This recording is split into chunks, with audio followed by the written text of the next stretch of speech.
Hello friends, welcome to MRK study. Set number 10 देखेंगे हम HPCL के लिए। और ये आपका जो आपका सीपीसीएल, ओएनजीसी और इंडियन ऑयल का एग्जामिनेशन है उसके लिए भी इम्पोर्टेंट रहेगा। ठीक है, शुरू करते हैं। तो फर्स्ट क्वेश्चन देखिए क्या है। ये कह रहा है कंसीडर द, ध्यान से देखिएगा, ठीक है। Consider the following properties. यहाँ पे कह रहा है टेम्परेचर, वन पे टेम्परेचर है, उसके बाद विस्कोसिटी है, स्पेसिफिक एंट्रोपी है और थर्मल कंडक्टिविटी है। Whichever property of a system is are intensive. तो भाई इंटेंसिव प्रॉपर्टी आपको बतानी है, ठीक है। तो इंटेंसिव प्रॉपर्टी कौन सी हो गई, ठीक है।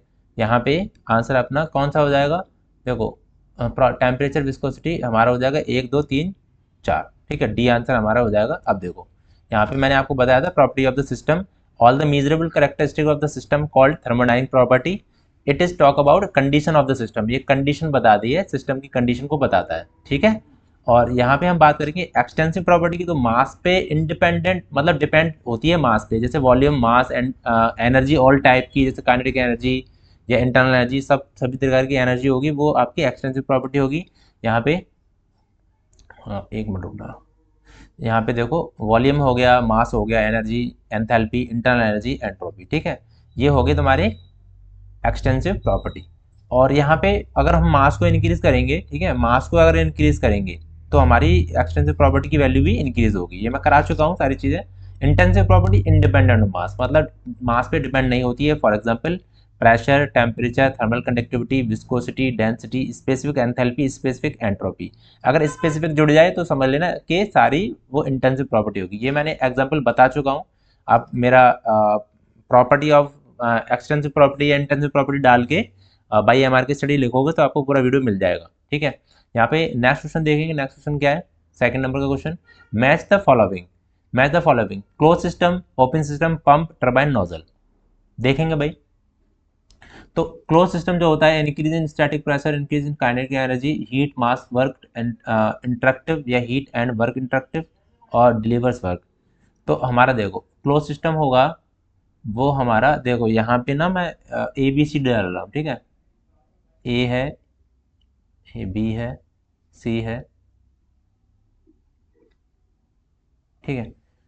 यहाँ पे होगा हमारा close system heat and work interact, heat and work interact, दो का सी हो जाएगा हमारा।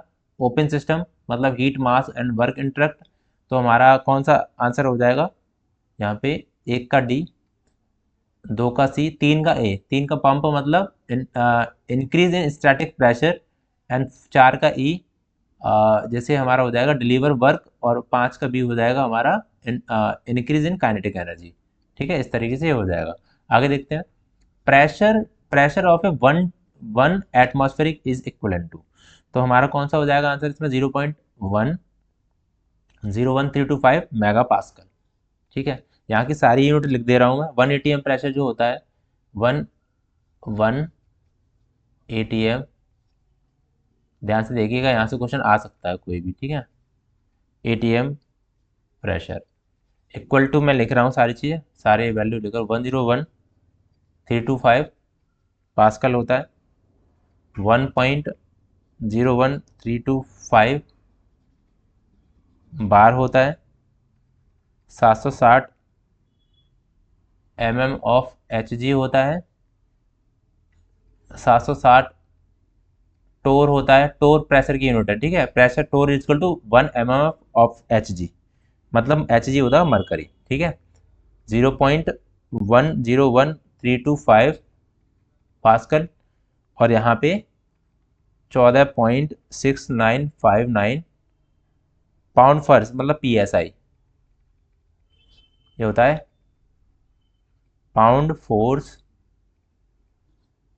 पर सेकंड, पर सेकंड स्क्वायर इंच, पर स्क्वायर इंच होता है, ठीक है, पर स्क्वायर इंच, ठीक है। ये याद रखना, ये सारी की सारी, ये इसके एक एटमॉस्फेरिक प्रेशर की वैल्यू है। तो कुछ भी आपके एग्जामिनेशन में आ जाए ये लिख लेना। ये नोट्स है, बहुत अच्छे नोट्स मैं आपको बता रहा हूँ। देखिए, air is compressed in cylinder such that the volume change from 0.2, मतलब आपका वॉल्यूम जो चेंज हो रहा है, मतलब V2 से V1 जो है वो उसकी वैल्यू दे रखी है आपको 0.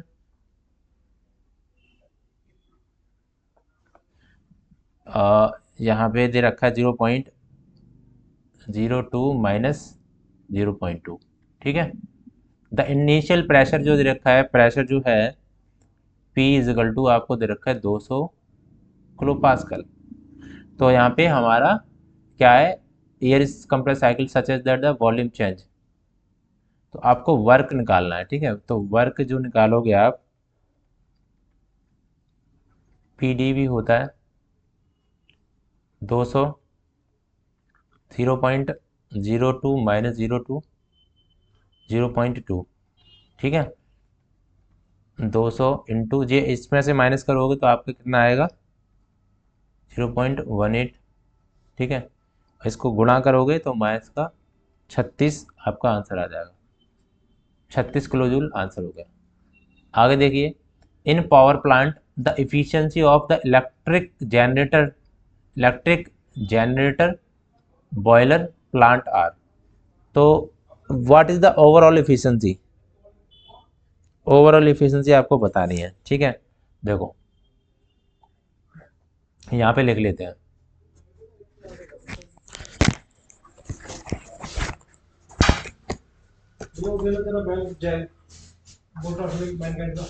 क्या चीज नहीं है,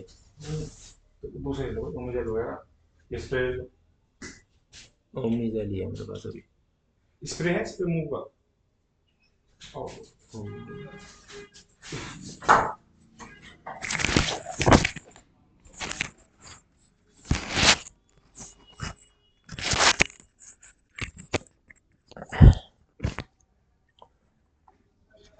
तो यहाँ पे जो वैल्यू दे रखी है वो देखो, जनरेटर की जो इफिशियंसी है वो दे रखी है 0.5, ठीक है। यहाँ पे इफिशियंसी ऑफ टरबाइन दे रखी है 0.1 दे रखी है। इफिशियंसी ऑफ बॉयलर दे रखी है वो दे रखी है 0.5। आपको ओवरऑल इफिशियंसी आपको निकालनी है। तो ओवरऑल इफिशियंसी निकालने के लिए हमारी जनरेटर इफिशियंसी, टरबाइन इफिशियंसी, ठीक है, एंड यहाँ पे इफिशियंसी ऑफ बॉयलर गुणा कर दो। 0.5 है, टरबाइन की इफिशियंसी 0.1 है, इंटू 0.5 है। तो यहाँ पे इसका गुणा करोगे तो ये आ जाएगा 0.025 इंटू, ठीक है, 0.005, ये सब गुणा करोगे इंटू इफिशियंसी हम निकाल रहे हैं तो इफिशियंसी का 100 का गुणा करते हैं, ठीक है। तो यहाँ पे पॉइंट हटाओगे आप यहाँ पे, ठीक है, पॉइंट यहाँ से हटाओगे तो अपॉन में 1000 का गुणा करोगे, 2 से 2 कटेगा यहाँ पे, तो 0 पॉइंट यहाँ पे कितना आ जाएगा, 25/10 आएगा, 25/10 आ जाएगा। तो 25/10 होगा तुम्हारा 2.5, ठीक है, 2.5%, ये आंसर हो जाएगा। Which is not boiler accessories, boiler accessories इसमें से कौन सी नहीं है। Economiser, fusible plug, super heater, एयरब्रिड। देखो फ्यूजल प्लग होगा, बॉयलर एफिशिएंसी नहीं है। और मैं आपको डायरेक्टली बता दे रहा हूँ, ऐसे ही मैं लिखूंगा नहीं क्योंकि लिखने से थोड़ा टाइम वेस्ट होगा। तो मैं आपको बता दूं, बॉयलर जो माउंट, एक तो होती है बॉयलर माउंटिंग, बॉयलर माउंटिंग, एक क्वेश्चन इससे आ जाएगा। एक होगी बॉयलर एक्सेसरीज, ठीक है। तो बॉयलर एक्सेसरीज जो होती हैं वो बॉयलर की इफिशियंसी को बढ़ाती हैं, ठीक है। और ध्यान रख लेना, बॉयलर जो माउंटिंग होती है, जैसे सेफ्टी वाल्व हो गया, वाटर लेवल इंडिकेटर हो गया, ये प्रेशर गेज हो गया, स्टीम स्टॉप वाल्व हो गया, ब्लो ऑफ कॉक हो गया, टेस्ट गेज हो गया, ये आपके बॉयलर माउंटिंग में आएंगे। बॉयलर एक्सेसरीज में क्या आते हैं, feed pump, injector, economiser, air preheater होता है, सुपर हीटर होता है, स्टीम सेपरेटर होता है, ये आपके आ जाते हैं बॉयलर एक्सेसरीज में, ठीक है। आगे देखते हैं, which of the following indicated the correct order in the path of the flue gas, superheater, economiser, air preheater, economiser. यहाँ पे क्या आंसर होने वाला है आपका, super heater, economiser, air preheater, ये आंसर होगा। मैं इसका फुल प्रोसेस बताता हूँ। सबसे पहले देखो बॉयलर आता है, बॉयलर के बाद देखो सुपर हीटर आता है, ठीक है। उसके बाद इकोनोमाइजर आता है, ठीक है। फिर आता है आपका एयर प्रीहीटर,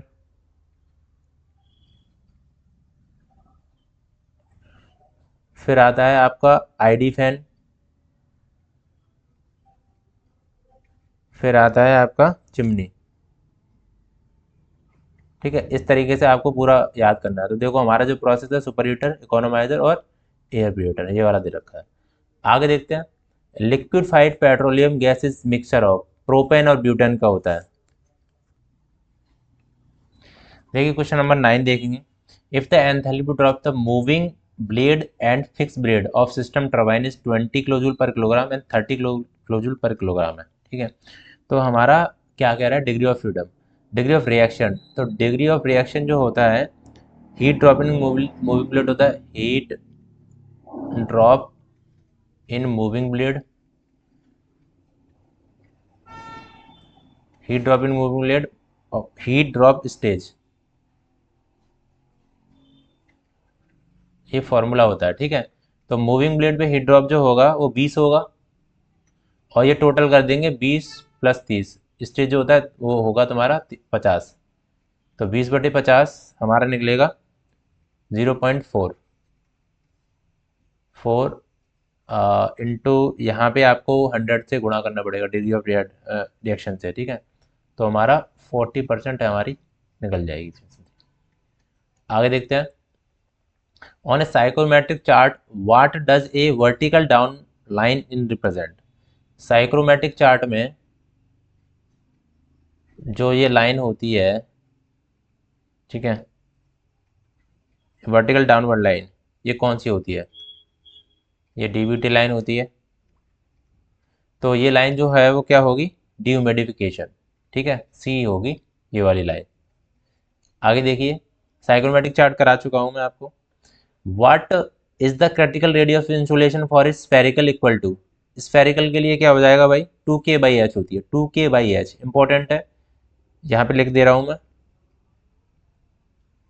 स्फेरिकल के लिए होता है 2K/H, और यहाँ पे सिलेंडर के लिए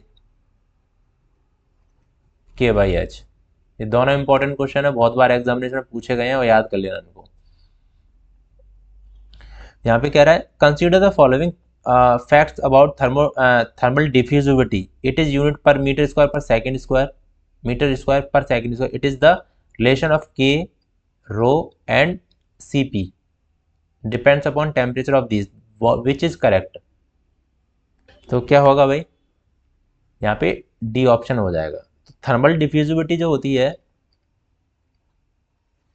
डिफ्यूजिविटी,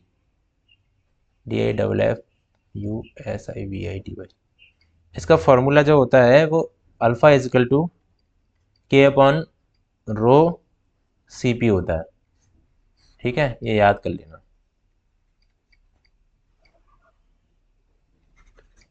ध्यान रखना इसको। The ratio of conductive resistance to to convective resistance is known as, क्या होगा भाई, Stanton number, Prandtl number, Biot number, Nusselt number. तो नसल्ट नंबर होगा, मैं इस पे एक वीडियो करा चुका हूँ आपके मैकेनिकल बूस्ट वाली सीरीज में, बहुत इंपॉर्टेंट था वो। A wave of radiation fall of body 35% of the radiation is reflected black, sorry back है। It is its transmittivity of the body 0.25, the emissivity is and emissivity पूछ रहा है, ये कुछ नहीं है। ठीक है, ये गलत है। तो मैं आपको बता दूं, यहाँ पे वैल्यू दे रखा है आपकी ट्रांसमिसिविटी, टाउ होती है, और ये दे रखा है आपको 0.25। ठीक है, और आपको दे रखा है यहाँ पे रिफ्लेक्टिविटी,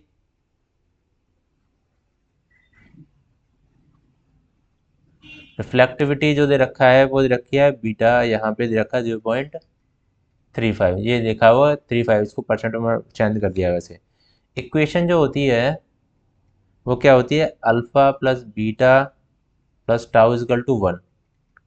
ठीक है, तो यहाँ पे बीटा जो है वो 0.35 है, टाउ जो है वो 0.25 है, इजकल टू 1। तो अल्फा इजकल टू हो जाएगा यहाँ पे, अल्फा इजकल टू हो जाएगा 1 - 0.60, अल्फ़ा इक्वल टू हो जाएगा 0.40।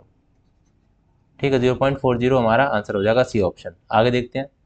Poisson ratio is express, Poisson ratio होता है lateral strand upon longitudinal strand होती है। ठीक है, ये आंसर यहाँ पे हो जाएगा।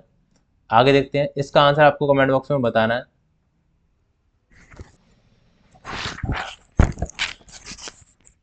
इसका आंसर आपको कमेंट बॉक्स में बताना है। The thin cylinder pressure vessel is 500 mm diameter subject to internal pressure of 2 Newton per mm square.